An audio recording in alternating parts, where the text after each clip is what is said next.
안녕하십니까? 닥공TV의 김상열입니다. 오늘은 프로젝트 매니지먼트 오피스라고 하는 개념에 대해서 간단하게 좀 살펴보려고 합니다.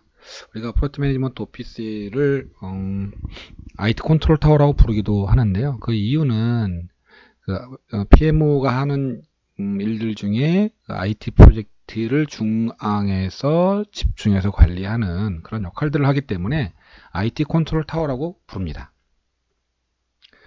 그러면 여기서 중요한 부분들, PMO는 어쨌든 프로젝트를 관리하는 전문 조직이다 라고 제가 말씀을 드렸고요.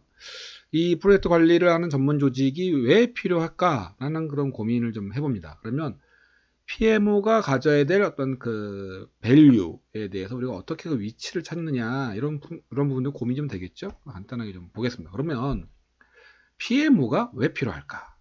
자, 보시면 이게 이제 이 장표는 미국이 1450개 정도의 기업을 대상으로 해가지고 설문조사를 한 결과입니다. 지금 현재 그 기업들이 하고 있는 IT 프로젝트 중에 어떠한 이슈가 있어서 프로젝트가 실패를 했는지 뭐 이런 관점에서 좀 서베이를 한 거고요. 되게 유용한 자료라고 보시면 될 것 같습니다.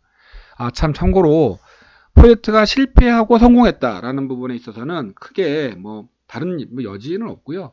프로젝트는 최초 계획한 대로 그 일정을 준수했느냐, 그 예산을 준수했느냐, 그리고 그 비즈니스의 요구사항을 클리어하게 잘 이해했느냐, 잘 구현했느냐, 이런 관점이겠죠.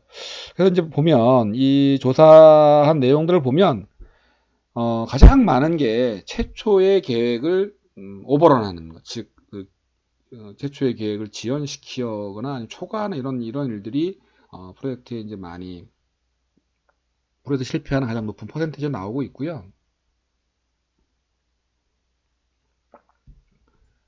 그리고 또한 프로젝트 실패 그 기간이 연장되니까 당연히 따라서 버짓도 같이 이제 연장이 되겠죠. 왜겠어요?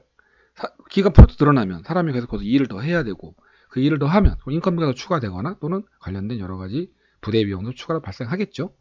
자, 이렇게 해서 이런 부분들도 있지만 더 중요한 거는 최초에 이 계획을 세웠던 비즈니스의 그 이익, 우리가 생각하는 그 베네핏 이런 부분들이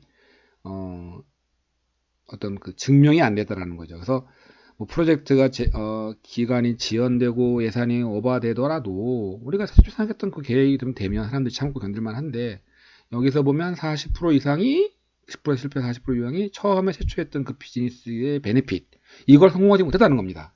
뭐 그리고 뒤에 이제 얼마나 많은 프로젝트들이 몇 개월이 더 지연이 됐느냐 이런 관점을 좀 보겠습니다. 그럼 대충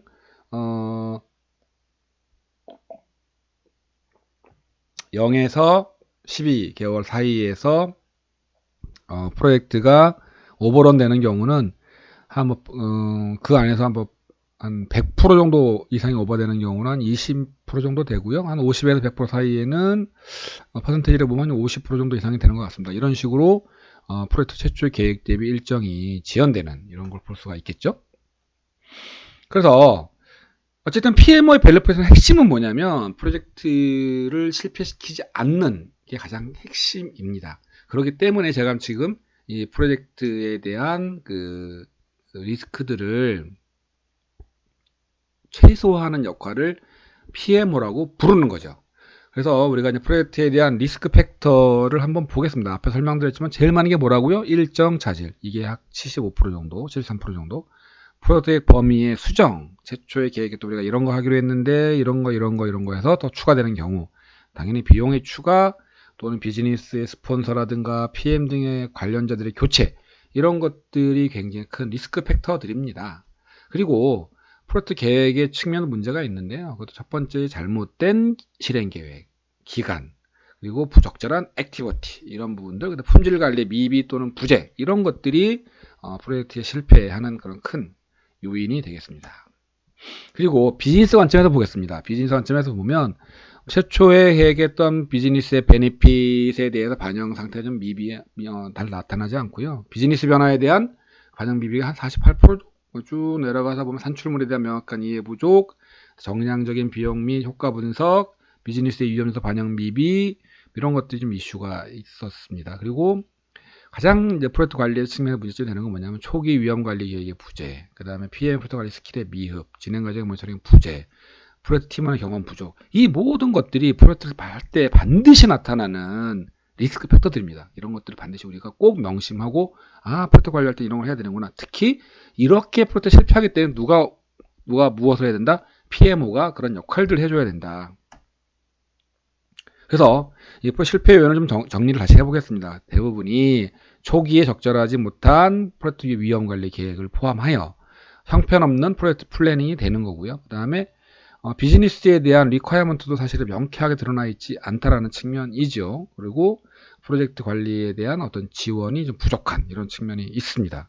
그래서 프로젝트에 관련된 중요한 그 팩터들을 봤을 때 프로젝트 매니지먼트 실행, 리스크 관리, 프로젝트 팀 관리, 프로젝트의 신뢰성 관리 이런 부분들이 반드시 필요하다. 그리고 또 하나가 PMO가 왜 필요하냐 이런 관점에서 보면 일단 프로젝트가 되게 다양하고 많은 프로젝트 동시에 수행이 되고요. 프로젝트 스코프이 굉장히 큰 그런 범위에서 진행이 됩니다. 그렇기 때문에 이런 복잡하고 큰 프로젝트를 집중적으로 관리할 수 있는 PMO가 꼭 필요하다라고 보시면 될 것 같고요. 그 다음에 시스템의 통합 관점이고, 그 다음에 시스템의 오딧 관점에서 이런 PMO들이 반드시 도입이 돼서 우리가 발생할 수 있는 여러 가지 문제점들을 초기에 좀 대처하는 것이 좀 필요하다. 그래서 성공을 위해서 핵심 사항은 당연히 뭐니 해서 첫 번째 비즈니스의 요구사항을 반드시 만족시키는 거고요. 그 다음에 운영상의 리스크들을 최소화하는 그런 부분이라고 보시면 될 것 같습니다. 그리고 반드시 finish on time. 여기서 in time과 on time 차이가 있는데요. 우리가 최초 계획대에 세웠던 건 in time, 그 다음에 on time. 우리가 타당한 어떤 이유에 의해서 프로젝트 일정은 변경될 수 있습니다. 그러한 변경된 사항들을 반영해서 on time에 끝내는 역할들이 바로 PMO의 도입의 필요성이라고 보시면 될 것 같습니다. 다음 시간에는 이런 PMO의 유형도 여러 가지가 있는데 이런 것들이 어떻게 어떤 형태가 있는지 한번 살펴보도록 하겠습니다.